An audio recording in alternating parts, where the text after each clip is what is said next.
Ġiet inawgurata l-faċilità l-ġdida ta' Crane Currency f'Ħalfar. Il-kumpanija Crane Currency tipproduċi l-karti tal-flus. Kien il-Prim Ministru Joseph Muscat li inawgura din il-faċilità l-ġdida ta' Crane Currency.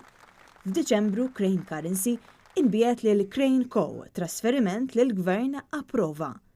Lura l-2016, Joseph Muscat kien qal li Chief of Staff tiegħu kien strumentali biex intlaħaq dan id-deal ta' miljuni. Dak iż-żmien sar magħruf mill-midja li l-kumpanija Crane se tagħmel użu minn makkinarju li tissupplixxi l-kumpanija ta' Chief of Staff f'Kastilja Keach Cambry.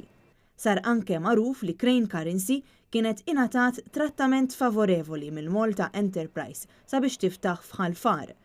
Is-sena 2016 kienet l-istess sena li fil-bidu tagħha kien faqqa l-iskandlu tal-Panama Papers li fihom kien issemma Keach Cambry, il-Chief of Staff f'Kastilja.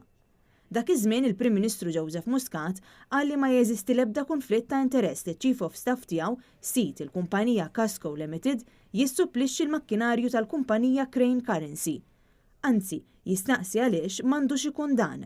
U Joseph Muscat għadu sal-lum jgħid li ma jara l-ebda konflitt ta' interess.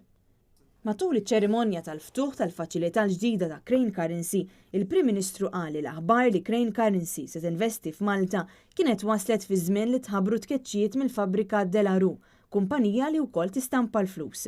Għalkemm il-Prim Ministru nawgura l-faċilità l-ġdida ta' Crane Currency, il-fażi ta' kostruzzjoni tal-fabbrika għadha mhix lesta.